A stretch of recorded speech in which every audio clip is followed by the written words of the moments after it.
आधुनिक योग में व्यायाम के रूप में आसन अभ्यास के दौरान हाथों और पैरों को फिसलने से रोकने के लिए योग मैट विशेष रूप से गढ़े गए मैट होते हैं। 1982 में योग शिक्षक एंजेला फार्मर द्वारा अग्रणी रबर कालीन बुनियाद से बनी एक प्रारंभिक किस्म को स्टिकी मैट कहा जाता था।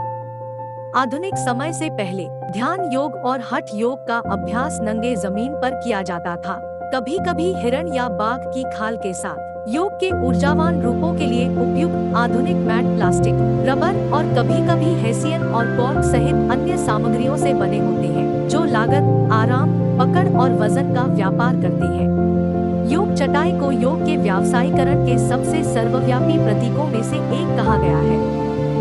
प्राचीन काल में भारत में ध्यान योग का अभ्यास कुशा घास पर, बिना किसी आवरण के कठोर पृथ्वी पर या हिरण या बाघ की खाल के गलीचे पर किया जाता था, जैसा कि भगवद गीता और श्वेताश्वतर उपनिषद में ज्ञान प्राप्त करने के लिए उपयुक्त है। योग मैट मोटाई, संरचना, सतह बनावट, चिपचिपापन या पकड़ और वजन, साथ ही कीमत में भिन्न होते हैं।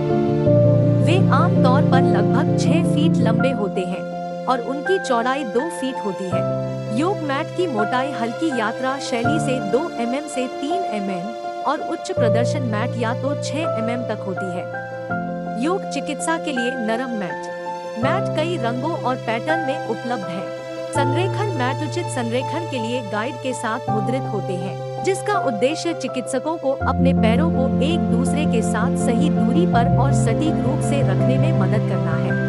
अन्य छवियों के साथ मुद्रित होते हैं। कुछ यात्रा मैट को एक छोटे वर्ग में मोड़ा जा सकता है। पहले व्यावसायिक रूप से उत्पादित चिपचिपा योग मैट पीवीसी से बनाए गए थे। उनके पास एक चिकनी सतह है और सस्ता होने की प्रवृत्ति है। हाल ही में कुछ कथित रूप से पर्यावरण के अनुकूल मैट प्राकृतिक जूट, जैविक कपास और रबर से बनाए जा रहे हैं। पीवीसी मैट सबसे स्पंजी होते हैं, जिसके परिणाम स्वरूप कदम रखने पर अधिक दे मिलते हैं।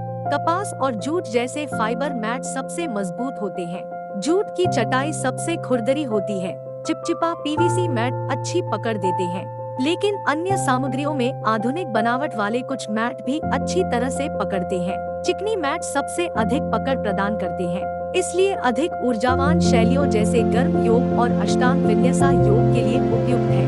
व्यापार बंद यह है कि वे कम आरामदायक हो सकते हैं और अधिक जल्दी गंदे दिखाई दे सकते हैं। अधिक पैडिंग वाले मैट यिन योग जैसी शैलियों के लिए उपयोगी होते हैं, जहां लंबे समय तक मुद्राएं आयोजित की जाती हैं। ट्रैवल मैट पतले और हल्के होते हैं, लेकिन कम पैडिंग प्रदान करते हैं।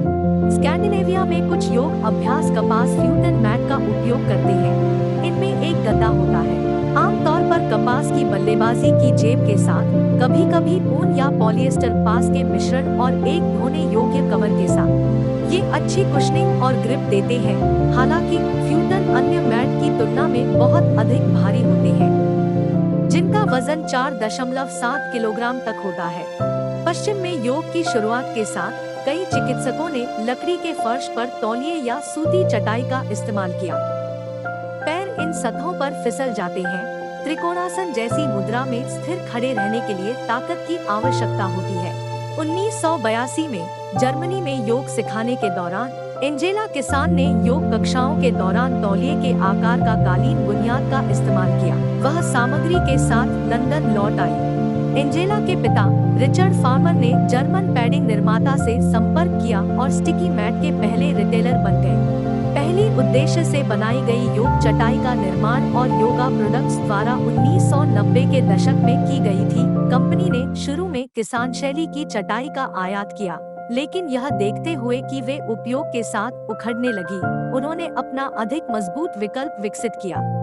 योग चटाई व्यायाम के रूप में आधुनिक योग का निश्चित प्रतीक बन गई है। पत्रकार एन लुइस बर्दाच ने 2011 में द न्यूयॉर्क टाइम्स में लिखा था कि संयुक्त राज्य अमेरिका में अनुमानित 16 मिलियन सप्ली स्पैंडेक्स पहने योगिनियों में से कुछ कीमती हैं, जो सालाना $6 अरब का उद्योग चलाते हैं। ऐसा लगता है कि वे विवेकानंद के लिए अपनी योग चटाई का श्रेय देते हैं।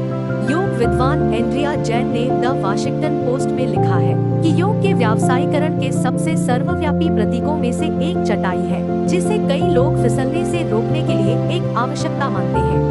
भीड़-भाड़ वाली कक्षाओं में क्षेत्र को चिन्हित करने या एक अनुष्ठान स्थान बनाने के लिए। उसने कहा कि प्रतिबद्ध अनुयायी एक लग्जरी चटाई के लिए $100 से अधिक का भुगतान कर सकते हैं।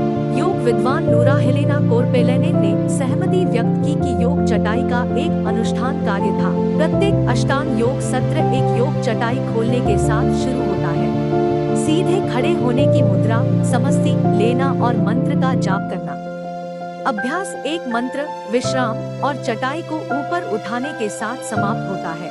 यदि आप इस प्रकार का अनूठा योग चटाई प्राप्त करना चाहते हैं, तो मैंने आपको लिंक डिस्क्रिप्शन में दिया है। और लाइक, कमेंट और सब्सक्राइब करना मत भूलिएगा। देखने के लिए धन्यवाद।